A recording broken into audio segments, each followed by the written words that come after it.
As the flag bearers of corporate training and skilling, we all love to talk about the correlation between employee training, employee skilling, and employee retention. Our guest today helps us uncover the truth behind this correlation. He also shares with us several key takeaways on how an L&D leader can help organization meet its goals as well as reduce employee churn and increase employee retention. Let's find out. So our guest today is Mr. Chandrasekhar Tripathi. We are very lucky to have him on board for this session today. Quick introduction about Chandra. Chandra is an alumni of Army Institute of Technology at Pune and an MBA from SIABM Pune. Chandra, as part of his career, has worked at ITC, Marico, Maersk, and currently the head of HR at Unibic. Chandra, welcome so much to the show. We are so delighted to have you. So firstly, Dheeraj, thank you for having me on your talk show today. And my compliments to you and the team for approaching learning and development in a very novel way and the efforts that you're taking at Play Amlo. Very interesting. I think these things will help revolutionize how we look at L&D. The quick background about today's is obviously about employee training and the generally used term skilling, right? We all understand that the role of employee retention in an organizational journey towards its financial growth, right, whether it's a small or a large organization, is very, very well documented, right, and it's evidenced amply by several consulting organizations across the globe. Now, of late, organizations have tried to break down several factors that impact employee retention. And we've seen that the whole growth in the knowledge economy has kind of brought out this whole correlation between employee skilling, employee training, and employee retention. And that's the point we want to deliberate upon based upon your specific experiences in various organizations. Do you really see that correlation there in real life? The linkage between retention and skilling is obviously there. It's needless to say, as an employee progresses and develops, the levers to stay back and grow further in the organization, the avenues become stronger and better. So that connection is needless, is obvious. However, it is not that skilling by itself or in itself will lead to retention. I think retention is a broader, retention is an outcome of engagement, and engagement is a much broader theme to look at. Begin with, an employer or a workplace needs to offer, the hygiene aspects of employment, providing a good work environment, ensuring that employees have the tools and enablers to do their job well, ensuring that the rewards is commensurate to their skill. So those are really hygiene, and only once you have that can you expect to have reasonable degree of retention. Now, once you have that, obviously the next level of needs come in, and those would be grow in career, expand one's skill set, but also have an intellectually stimulating work environment, feel challenged in what you do, and that is where development and skilling comes in, because what you wouldn't want ideally is someone to spend 5 years, 4 years, 3 years, whatever, doing the same job without adding value or without adding value to the job and consequently to themselves. Right. So therein lies the need to upskill, and that then manifests into various things. One would be opportunities for employee hence to get into more complex or higher scale jobs, which also then translates to career development, and which also then provides satisfaction and feeling of enrichment from the job one does. So skilling comes in there. It is certainly much needed, but the linkage manifests indirectly via these elements of career progression, intellectual satisfaction, and growth in the role. Got it. So what you're saying is that while skilling is a significant factor, that in itself isn't the entire answer towards employee retention, right? There's the larger level of employee engagement that must manifest for retention to be positively impacted. Yeah. If Okay.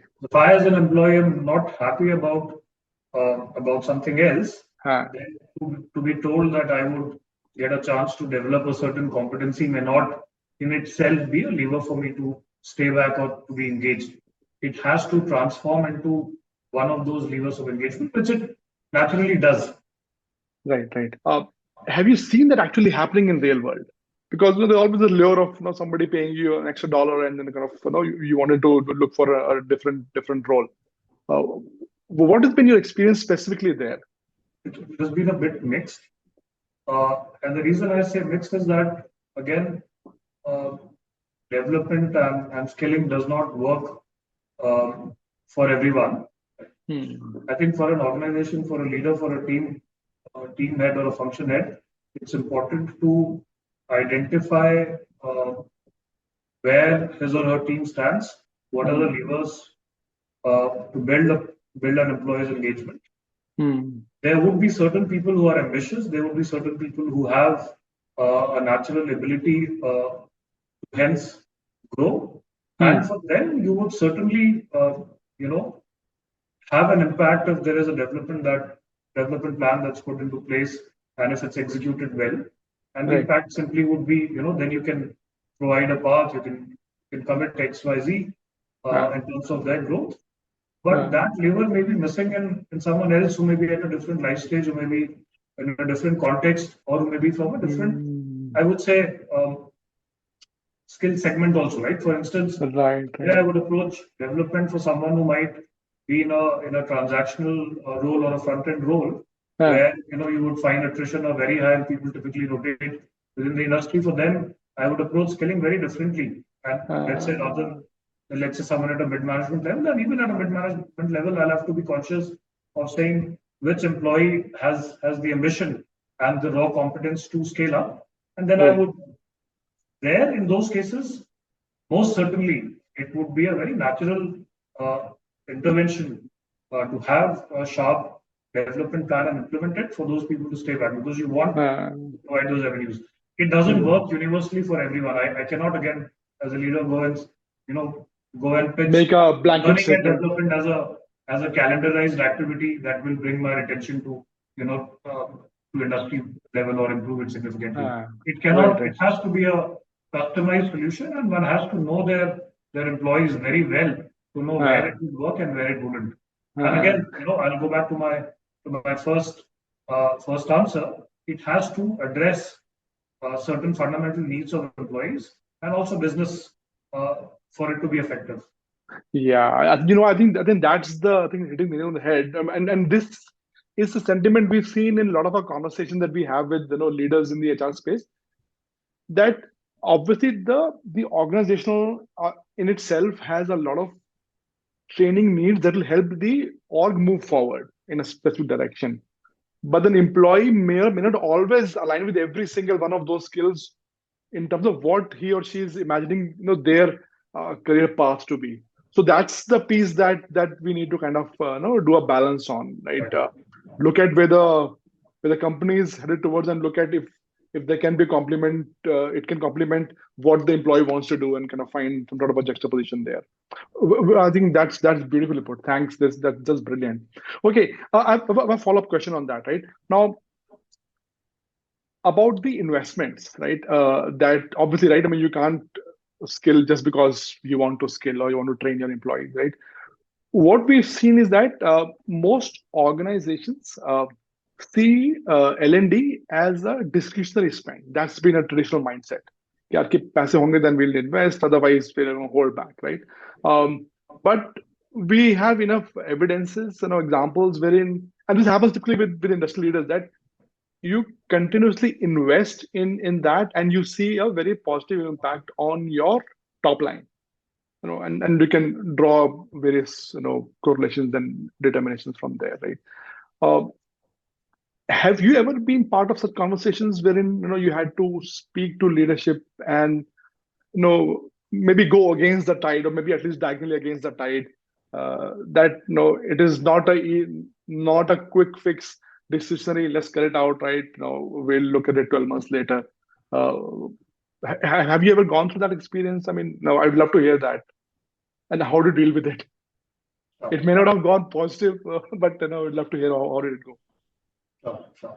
See, so I think having worked in large organizations earlier, I think there is a set template which is in motion when it comes to learning and development, which is there is a very calendarized approach to it, and a lot of times because it is something that happens, it should happen without Uh, much critical thought into the why and if of it.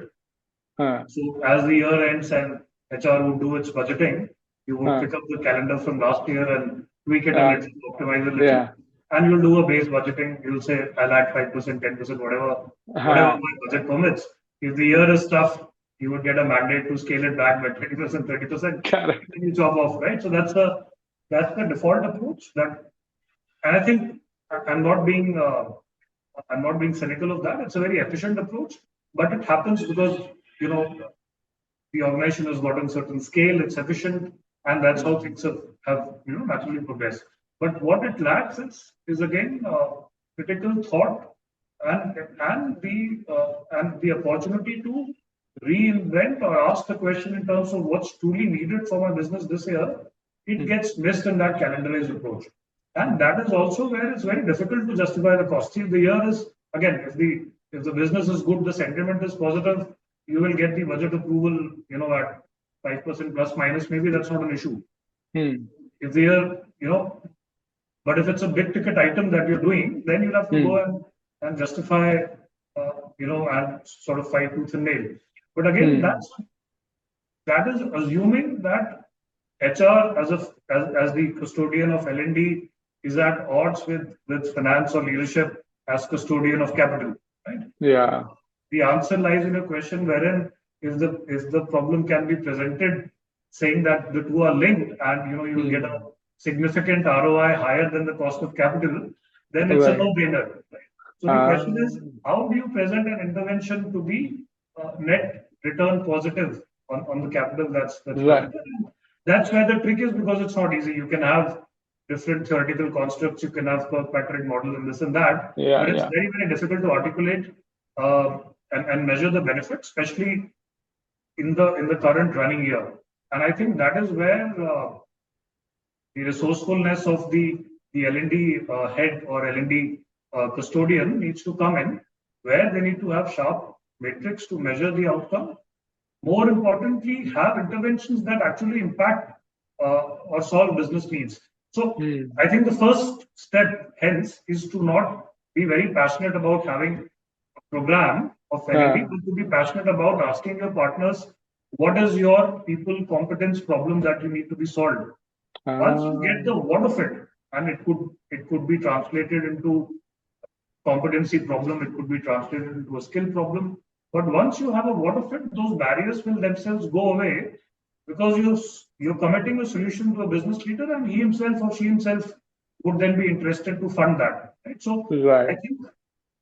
I think to summarize it, stepping away from a very calendarized default approach, critically thinking what actually is needed to shift the people competence from A to B, building that alignment and partnership with your business leaders will automatically lead to funding. No business leader is going to say, no, I will not fund it, if it's going to help move the needle from this to this. Of course, if it's a very difficult year, you may still put off a discretionary spend, but in principle, no one's going to say no if they're convinced that it's going to upskill their team by this much.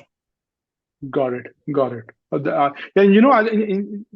This response actually partly answers the last question I had, and which essentially is that if you were to advise a young L&D manager, right, or somebody who's in the CLO role for the first time, right, and they really want to prioritize employee training and development as an indispensable line item in the budget, right, when you're talking to a CFO, how should they actually go about presenting the case? And I think what you're saying is that collaborating with the business leaders, business owners, especially the BU heads, right, to figure out what are their challenges, and then making sure that the direction that you want to take the employee training in is aligned with that. That is where the answer lies, right?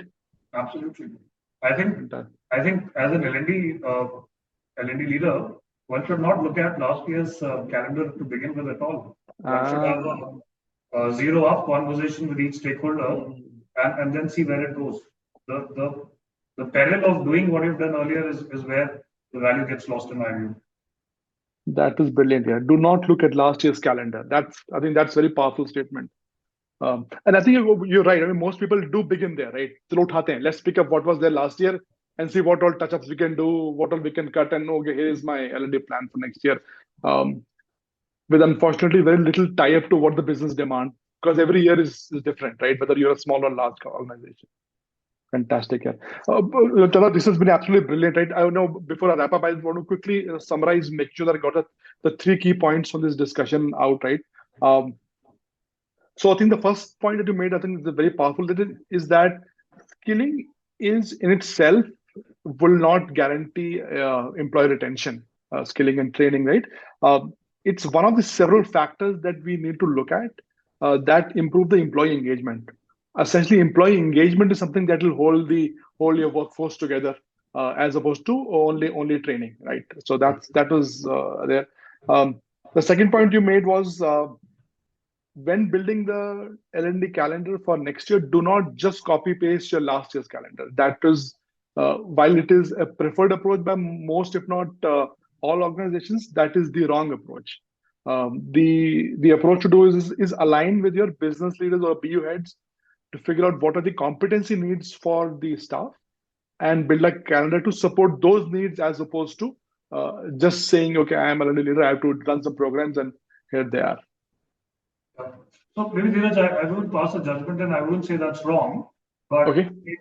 For organizations where little changes from year one to year two, that might be a very efficient approach. All I'm saying is any intervention, one must put a critical thinking hat on and say, what is it going to change for me? And, it should find a place on your calendar only if you and your business stakeholder is convinced that this is what will move if I do this. It should not be a default. Got it. Okay. That's right. Because there are certain trainings, there's some statutory needs you have to cover. I mean, you cannot say, okay, I will not do that. So yeah, I mean, that is right as well. Great, Chandra. Thank you so much for your time. This was super helpful. I loved having this conversation. As discussed, we hope to catch up again soon and take a conversation forward and see you again soon. Thank you, Dheeraj, for having me and for stimulating my thoughts as well on L&D. Thank you. Thanks. All right. So 6 key takeaways over here. Number 1, skilling and training are definitely important for employee retention, but are not the sole reason why employees stay. Employees stay when they are engaged with the organization. Skilling and training help improve employee engagement. Number 2, different employee segments need different training plans. For example, the needs of an ambitious employee are very different from a high churn segment. Number 3, employee training plan must help meet organizational goals. The L&D leader plays a very crucial role in ensuring a juxtaposition between employee needs and organizational direction. Number 4, yearly training calendars should not be a mere copy-paste of last year's plan. It's a good starting point. However, you must also consult with BU heads to ensure organizational alignment. Number 5, any big ticket item for L&D needs a clearly defined and articulated ROI. It is not easy, but that is what is needed if you want to avoid a conflict between the custodians of L&D and the custodians of capital. And number 6, be passionate about solving the competency problem. As organizations move forward, the competency needs change. As long as you're aligned to the direction of the organization, what the business units want, this can be solved very easily, but be passionate about solving the competency problems. I hope this was helpful. Until next time, take care.